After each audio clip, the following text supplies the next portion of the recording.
Good morning students. Last time में हमारा chapter ख़त्म हो गया था प्रत्यास्थता। प्रत्यास्थता वाला चैप्टर ख़त्म हो चुका है। आज हम उसके नेक्स्ट चैप्टर चालू करेंगे, दाब, प्रेशर। हमारे हिसाब से चौथे नंबर का चैप्टर है और किताब में ये शायद 9वां या 10वां चैप्टर है, ठीक है ना। लेकिन आप चौथा ही चैप्टर डाल लें इसे, दाब, क्योंकि हमारे चौथे नंबर का चैप्टर चल रहा है दाब। सारे पढ़ने हमको एक एक करके। हम इस चैप्टर के दो भाग हैं, एक तो दाब है और एक पृष्ठ तनाव। तो हम पहले दाब वाला चैप्टर देखेंगे और पृष्ठ तनाव को अलग से पढ़ेंगे, ठीक है ना। तो नेक्स्ट चैप्टर है प्रेशर, दाब। चैप्टर नंबर 4 ही डाल दो,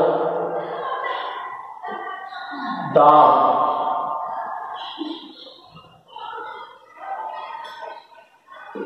प्रेशर। इधर देखिए, सबसे पहले बच्चों दाब कह दो या तरल गति की। इस चैप्टर को तरल गति की भी कह सकते हैं, तरल यांत्रिकी, फ्लूइड मैकेनिक्स।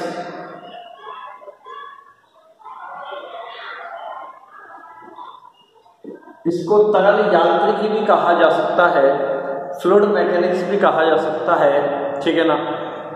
तरल यांत्रिकी कह दो चाहे दाब कह दो, दाब के बारे में बात है, या फ्लूइड मैकेनिक्स ज्यादा सही रहेगा, तरल यांत्रिकी कहना। नेक्स्ट चैप्टर तरल यांत्रिकी मानो। अब आप सुनना, सबसे पहले भूमिका में आपको केवल मेरी बात को सुनना है। भौतिक विज्ञान की वह शाखा जिसमें स्थिर तरलों का, स्थिर द्रवों का अध्ययन किया जाता है, उसको कहते हैं, स्थिर द्रवों का जिसमें अध्ययन किया जाता है उसको बोलते हैं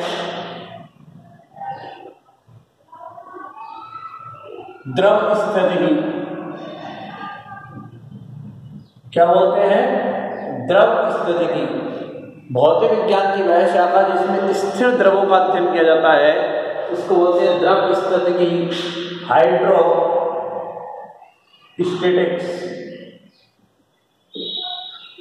क्या बोलते हैं? हाइड्रोस्टैटिक्स। और जिसमें गतिमान द्रवों का अध्ययन किया जाता है, किसका करते हैं? गतिमान द्रवों का। और वो क्या कहलाती है?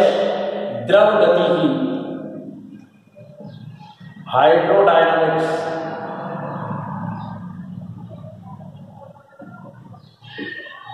भौतिक विज्ञान की वह शाखा जिसके अंतर्गत स्थिर द्रवों का अध्ययन करते हैं वो कहलाती है द्रव स्थितिकी, और जिसमें गतिमान द्रवों का अध्ययन करते हैं वो कहलाती है द्रव गतिकी, हाइड्रोडायनामिक्स।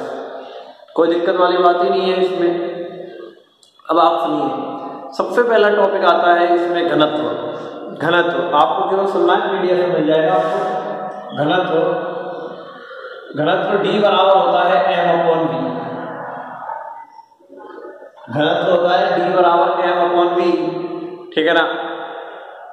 घनत्व द्रव्यमान बटे आयतन, m क्या है? द्रव्यमान बटे आयतन।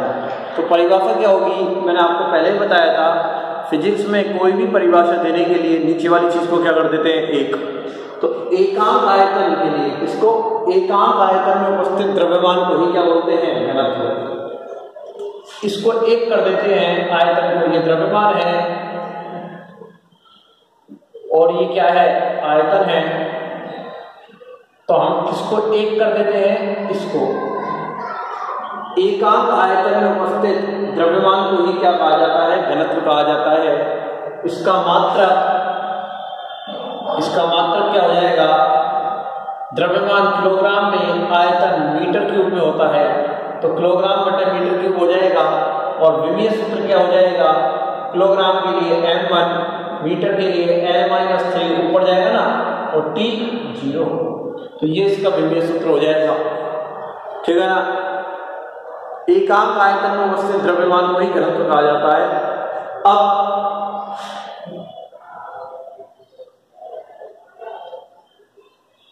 ये घनत्व हो गया।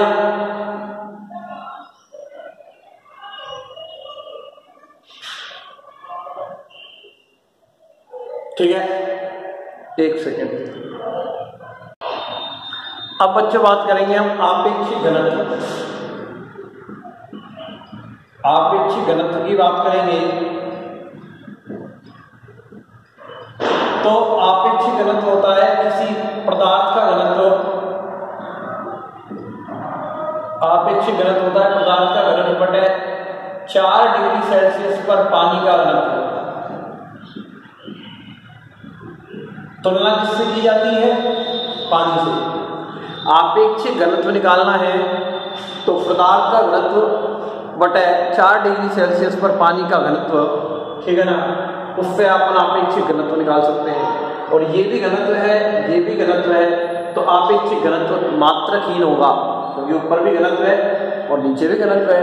तो घनत्व में घनत्व का भाग देंगे तो कोई आएगा ही नहीं, मात्रक और विमाहीन। मात्रकहीन और विमाहीन राशि है आपेक्षिक घनत्व। घनत्व क्या होता है? एकांक आयतन में उपस्थित द्रव्यमान को घनत्व कहते हैं। आपेक्षिक घनत्व तुलना किससे की जाती है? पानी से। तो पदार्थ के घनत्व में 4 डिग्री सेल्सियस पर पानी के घनत्व का भाग दे दो तो आपेक्षिक घनत्व आ जाता है, ठीक है ना। ये आ गया अपने पास। अब पानी का जो घनत्व होता है, पानी का घनत्व आप ध्यान से सुने, पानी का घनत्व होता है 10³ किलोग्राम पर मीटर क्यूब। ध्यान रखना है आपको, स्टार डाल दिया है। और पारे का घनत्व होता है 13.6 गुणा 10³ किलोग्राम पर मीटर क्यूब। ये पानी का है, ये पारे का है, ठीक है। घनत्व क्या होता है ये मैंने बता दिया। अब सबसे पहले बात करेंगे, आपको केवल मेरी बात को सुनना है। सबसे पहले बात करेंगे दाब। किसकी बात करेंगे? दाब, प्रेशर, P। और दाब बराबर होता है बल बटे क्षेत्रफल। क्या होता है? ये बल है और ये क्षेत्रफल है। तो एकांक काट क्षेत्रफल, अनुप्रस्थ काट क्षेत्रफल, एकांक अनुप्रस्थ काट क्षेत्रफल। अनुप्रस्थ काट क्षेत्रफल कौन सा होता है? ये वाला। जैसे ये पेन है ना, तो इसका ये वाला हिस्सा अनुप्रस्थ काट क्षेत्रफल होता है, ये वाला, ये गोल वाला। इसको एक कर देंगे। एकांक काट क्षेत्रफल पर अभिलंबवत दिशा में, कौन सी दिशा में? अभिलंबवत दिशा में। एकांक क्षेत्रफल पर अभिलंबवत दिशा में लगने वाले बल को क्या कहते हैं? दाब कहा जाता है। एकांक काट क्षेत्रफल के अभिलंबवत दिशा में लगने वाले बल को क्या कहा जाता है? दाब कहा जाता है, ठीक है ना। ये बता दिया है। इसको एक कर देंगे। फिजिक्स में कोई भी परिभाषा देते हैं तब नीचे वाली चीज को क्या कर देते हैं? एक कर देते हैं। एकांक क्षेत्रफल पर लगने वाले बल को क्या कहते हैं? दाब कहते हैं। कोई दिक्कत वाली बात ही नहीं है। मात्रक क्या हो जाएगा दाब का? इसका मात्रक न्यूटन, बल का मात्रक न्यूटन, क्षेत्रफल का मीटर स्क्वायर, तो इसका मात्रक न्यूटन बटे मीटर स्क्वायर। और विमीय सूत्र इसका क्या हो जाएगा बच्चों? विमीय सूत्र इधर देखना, न्यूटन के लिए m1 L2 L1T-2 होता है न्यूटन का, तो और मीटर का L2 हो जाएगा। तो इसका विमीय सूत्र हो गया m1 L-1T-2। भाई मैं कई बार विमीय सूत्र निकालना बता चुका हूं, तो आपको पता होना चाहिए विमीय सूत्र निकालना आना चाहिए, ठीक है। कोई दिक्कत वाली बात नहीं है, विमीय सूत्र आ जाएगा। अब इसका मात्रक न्यूटन बटे मीटर स्क्वायर कह दो या पास्कल कह दो। क्या कह दो? PA, pascal. न्यूटन बटे मीटर स्क्वायर को ही पास्कल कहा जाता है। ध्यान से सुनिए, बल बटे क्षेत्रफल दाब होता है, एकांक क्षेत्रफल पर लगने वाला बल दाब होता है, और मात्रक होता है न्यूटन बटे मीटर स्क्वायर, और न्यूटन बटे मीटर स्क्वायर को बोलते हैं पास्कल। क्या बोलते हैं? पास्कल। क्या बोला जाता है? पास्कल बोला जाता है। कोई दिक्कत वाली बात नहीं है, ठीक है। अब बात करेंगे हम क्या, यहां से होगी बात। अब हम बात कर रहे हैं कि यहां से पता पड़ रहा है कि दाब किन किन बातों पर निर्भर कर रहा है। दाब देखिए, क्षेत्रफल के व्युत्क्रमानुपाती है। यहां से क्षेत्रफल के क्या है? व्युत्क्रमानुपाती दाब। यानी कि यदि ये इंक्रीज होगा क्षेत्रफल तो दाब क्या होगा? डिक्रीज। क्षेत्रफल को बढ़ाने पर दाब क्या होगा? घटेगा। सीधी सी बात है, पता चल रहा है? सीधी सी बात है, पता चल रहा है यहां से। यदि हम क्षेत्रफल को बढ़ाएंगे तो दाब क्या हो जाएगा? घट जाएगा, ठीक है ना। क्षेत्रफल बढ़ाने पर दाब घट सकता है, ठीक है। कोई दिक्कत वाली बात नहीं है। तो इधर देखिए, इसका एक एग्जांपल मैं आपको बता रहा हूं कि इधर देखो सुनो कि तुम कभी भी कोई सी भी कील दीवार में गाड़ते हो तो मोटी कील आसानी से जाती है कि पतली कील आसानी से घुसती है। सभी कहेंगे पतली कील भाई आसानी से दीवार में घुसती है। पतली कील दीवार में आसानी से क्यों घुसती है?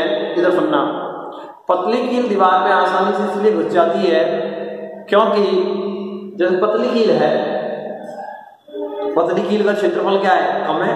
अरे पतली है तो क्षेत्रफल कम है, तो पतली कील का क्षेत्रफल क्या होता है? कम होता है, जिस कारण उस पर जैसे ही हम बल लगाते हैं तो क्षेत्रफल कम है तो दाब क्या उत्पन्न होता है? ज्यादा। यदि क्षेत्रफल कम होगा तो दाब कितना होगा? ज्यादा। तो उस पर ज्यादा दाब लगता है क्योंकि उसका क्षेत्रफल कम होता है, जिस कारण उस पर क्या लगता है? दाब ज्यादा लगता है। बल लगाएंगे तो दाब क्या लगता है? ज्यादा लगता है, और दाब ज्यादा लगेगा तो भाई आसानी से वो अंदर जाएगी क्योंकि उसका क्षेत्रफल कम होता है। और समान बल लगाए, समान चाहे मोटी पे लगाओ या फिर पतली पे लगाओ, दोनों पर यदि समान बल लगाएंगे तो दाब किस पर ज्यादा लगेगा? इस वाली पर, पतली वाली पर, क्योंकि पतली का क्षेत्रफल कम है। मान लो उस पर 1 न्यूटन का लगाया, इस पर भी 1 न्यूटन का लगाया, पतली वाली पर भी 1 न्यूटन का लगाया, मोटी वाली पर भी 1 न्यूटन का लगाया, तो दाब किस पर ज्यादा लगेगा? पतली वाली पर, क्योंकि उसका क्षेत्रफल कम है। तो पतली वाली पर दाब क्या लगेगा? ज्यादा लगेगा, और वो आसानी से अंदर चली जाएगी। कोई दिक्कत वाली बात नहीं है। ठीक है, ये बात हो रही है, कोई बात नहीं। क्षेत्रफल घट जाएगा, दाब बढ़ जाएगा, इसलिए वो पतली वाली कील आसानी से चली जाती है दीवार पर।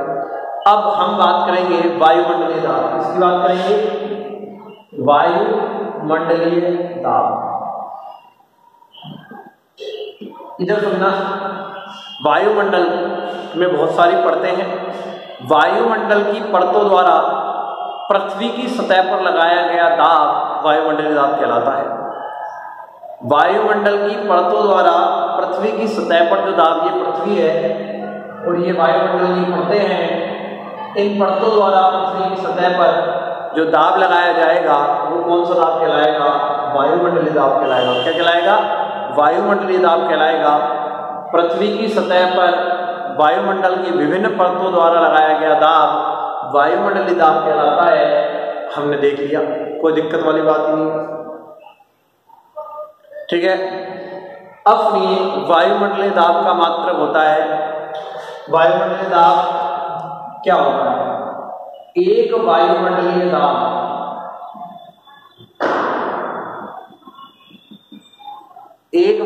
दाब बराबर होता है, मैं नीचे लिख रहा हूं, एक वायुमंडलीय दाब, इसको बोलते हैं ATM. ATM, atmospheric pressure. Atmospheric pressure. एक वायुमंडलीय दाब क्या होता है?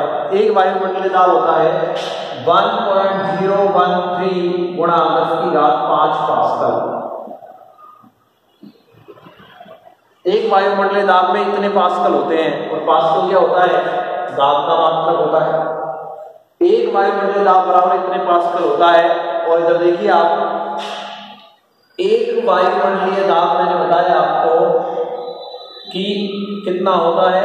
1.013 गुणा 10⁵ पास्कल। और इधर सुनना, दाब का अन्य मात्रक बार भी होता है। क्या होता है? बार।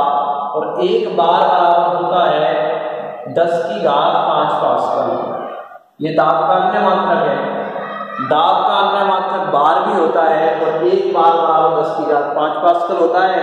और दाब का अन्य मात्रक टॉर भी होता है। एक टॉर बराबर होता है 133 पास्कल। ठीक है,